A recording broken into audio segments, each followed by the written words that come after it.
കേരള ക്രിക്കറ്റിലേക്ക് ഏവർക്കും സ്വാഗതം. ഇന്ന് പഞ്ചാബും LSTയും പഞ്ചാബിൽ ഇമ്പോർട്ടൻ്റായ ഒരു മാച്ചാണ് ഇന്ന് നടക്കുന്നത്. എന്നാലും വിജയം പഞ്ചാബ് വിജയിക്കണം, എന്നാലേ പഞ്ചാബിന് പ്ലേ ഓഫ് സാധ്യതയുള്ളൂ.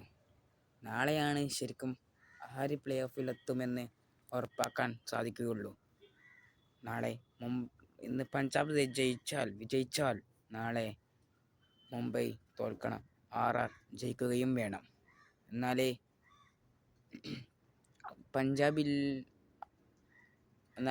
RRന് പ്ലേ ഓഫ് സാധ്യതയുള്ളൂ. എന്നാൽ പഞ്ചാബിൽ പ്ലേ ഓഫ് സാധ്യത, പഞ്ചാബിനും KKRലും പ്ലേ ഓഫ് സാധ്യത വേണമെങ്കിൽ ഇന്ന് പഞ്ചാബ് ജയിക്കുകയും റൺ റേറ്റ് ജയിക്കുകയും നാളെ ഒരു കളി പൊട്ടുകയും വേണം. എന്നാൽ KKRണെങ്കിൽ ഇന്ന് പഞ്ചാബ് പൊട്ടുകയും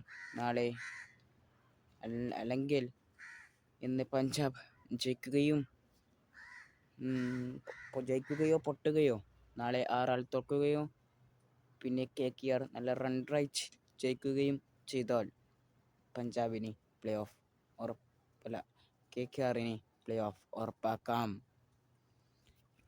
ഇനി വെരി ഇമ്പോർട്ടൻ്റ് മത്സരമാണ് വരുന്നത്.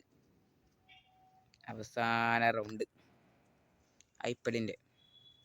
ഇത് കഴിഞ്ഞാൽ IPL കഴിഞ്ഞു. ഫൈനൽ വരെ കാത്തിക്കാം. എന്തായാലും LST അറിയാലോ, ഇവർക്ക് വലിയ നേട്ടമൊന്നുമില്ല ഇത് കളിച്ചിട്ട്.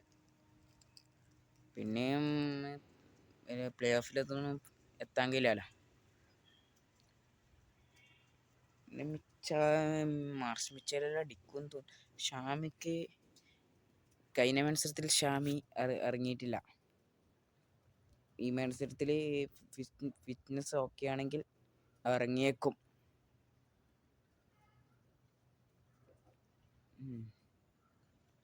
ഇനിയിപ്പം പഞ്ചാബിനും KKRലും RRനും വളരെ ഇമ്പോർട്ടൻ്റ് ആയ മാച്ചാണ്. RRനും വളരെ ഇമ്പോർട്ടൻ്റ് ആണ് നാളെ. നമുക്ക് നോക്കാം ആരെടുക്കുമെന്ന് കണ്ടറിയാം. ആര് സെമി ഫൈനലിലെത്തും, പ്ലേ ഓഫിലെത്തും, നമുക്ക് നോക്കാം കേട്ടോ. ഒന്ന് സബ്സ്ക്രൈബ് ചെയ്യണേ, മറക്കല്ലേ. നേരത്തെ ഈ കുറച്ചിപ്പോൾ പറഞ്ഞെന്തോ മാറിപ്പോയി, ക്ഷമിക്കണം എല്ലാവരും, എന്തോ മാറി. RR ഇന്ന് പഞ്ചാബ് ജയിച്ചാലും തോറ്റാലും നാളെ RR ജയിച്ചാൽ RR എന്തായാലും നാളെ RR ജയിച്ചിനാ പ്ലേ ഓഫിൽ RR എത്തും, ഉറപ്പാണ്.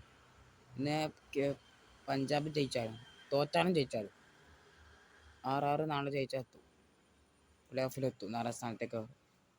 അതെന്തോ പറഞ്ഞത് മാറിപ്പോയി കേട്ടോ. നേരത്തെ ഇങ്ങനെയെന്ന് പറയുന്നു. എന്നാലേ പഞ്ചാബ് ജയിക്കുകയും അങ്ങനെ എന്തോ പറഞ്ഞു പോയെന്ന് തോന്നുന്നു ഫസ്റ്റ്. ക്ഷമിക്കണം, ആരെടുക്കും നോക്കാം.